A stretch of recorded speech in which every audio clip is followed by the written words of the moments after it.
words, and everything changed that night. The observation deck of the Meridian hummed with the quiet pulse of distant stars. Maya pressed her palm against the crystalline viewport, watching the nebula swirl in shades of violet and gold. 3 months into their deep space reconnaissance mission, and she still hadn't grown tired of the view. "You're up late," Ryan's voice broke through her reverie. She turned to find him floating through the doorway, his movements graceful in the reduced gravity of the ship's outer ring. His dark hair was disheveled, eyes tired but alert. Always alert. That's what made him the best co-pilot in the fleet. "Couldn't sleep," Maya admitted. "The scans are bothering me." Ryan propelled himself to the console beside her, pulling up the data with practiced efficiency. "The anomaly in Sector 7? It's not moving like a natural phenomenon. The pattern's too regular, too deliberate." They'd been tracking the energy signature for 48 hours. Command had dismissed it as stellar interference, but Maya's instincts, honed through 6 years of exploration missions, screamed otherwise. Ryan studied the readouts, his brow furrowing. "You think it's artificial?" "I think we need to investigate before we report back to the station. That's a deviation from mission parameters." Maya met his gaze. They'd been partners long enough to communicate in half-sentences and significant looks. "I know." A shudder rippled through the ship. The lights flickered. Ryan's fingers flew across the console. "That came from the engine core. Impossible." "We just ran diagnostics. Another tremor, stronger this time." Alarms began to wail throughout the Meridian. Maya launched herself toward the main corridor, Ryan close behind. They'd practiced emergency protocols 100 times. Their movements synchronized like a dance they'd perfected long ago. The engine room was chaos. Plasma conduits sparked and hissed, casting violent shadows across the walls.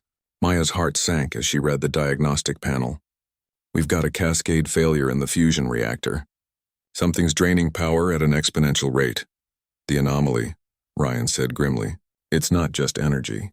It's pulling from us."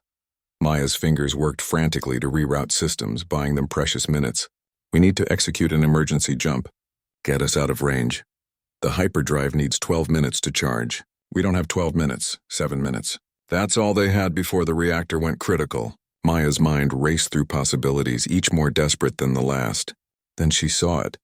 A solution so dangerous, so unprecedented that Command had never approved it for field testing. "The experimental quantum shunt," she breathed. "If we reverse the polarity of the reactor containment field and channel it through the navigation array, that's theoretical physics. Maya, it's never been tested. It could create a localized temporal distortion. Slow down the cascade just enough for the hyperdrive to charge." Ryan stared at her. "Or it could tear the ship apart." Another violent shudder. The reactor temperature spiked into the red zone. 5 minutes. "Your call, Captain," Ryan said quietly. On missions like these, Maya held operational command. But he'd never called her that before, never used the formality. He was telling her he trusted whatever decision she made, even if it killed them both. Maya pulled up the quantum shunt protocols. Her hands were steady, even as her pulse hammered against her ribs. "Route all auxiliary power to the containment field. On my mark, reverse the polarity." Ryan took position at the secondary console. "Ready. 3, 2, 1. "Mark," the Meridian screamed. Every atom of her hull vibrated with a frequency that shouldn't exist in normal spacetime. Maya watched the reactor readings with desperate intensity.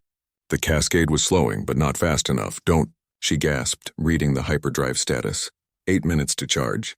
They needed more time. "Don't, stop." But Ryan had already moved to the manual override, his hand hovering over the emergency shutdown. If they shut down the shunt now, the cascade would resume at full speed. "Don't stop," Maya managed to say clearly. "Increase the field strength by 20%. Understanding flashed across Ryan's face. He'd thought she was telling him to cease the procedure. Instead, she was doubling down. His hands flew across the controls. The temporal distortion intensified. Time itself seemed to bend around them, the normal flow of seconds stretching like taffy.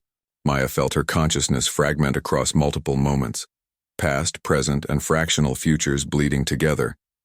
And in that crystallized instant of impossible time, she saw it. The anomaly wasn't attacking them. It was trying to communicate. The energy signature resolved into patterns. Mathematics, physics, a universal language. An ancient intelligence, vast and incomprehensible, reaching out across the void. It had noticed humanity's expansion into the cosmos and wanted to understand these new, curious creatures. But human technology and the entity's natural energy field were fundamentally incompatible. It had nearly destroyed them while trying to say hello.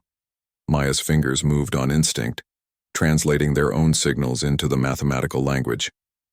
A simple message we understand: pull back. We're fragile. The drain on their system stopped instantly. The reactor stabilized. The temporal distortion collapsed and normal time snapped back into place like a released rubber band. Ryan caught her as she stumbled, both of them gasping for breath. What just happened? First contact, Maya whispered, staring at the console where the entity's response scrolled across the screen. A promise to be more careful. An invitation to learn. A bridge between species separated by billions of years of evolution. Ryan looked at her with new awareness. You saved us. We saved us, she corrected. You trusted me when it mattered most. Outside the viewport, the anomaly pulsed once, a farewell or perhaps a greeting, before retreating into the cosmic deep. Everything had changed that night. Humanity was no longer alone, and Maya and Ryan had become the first ambassadors to something magnificent and terrifying and utterly alien. The stars suddenly seemed very crowded indeed,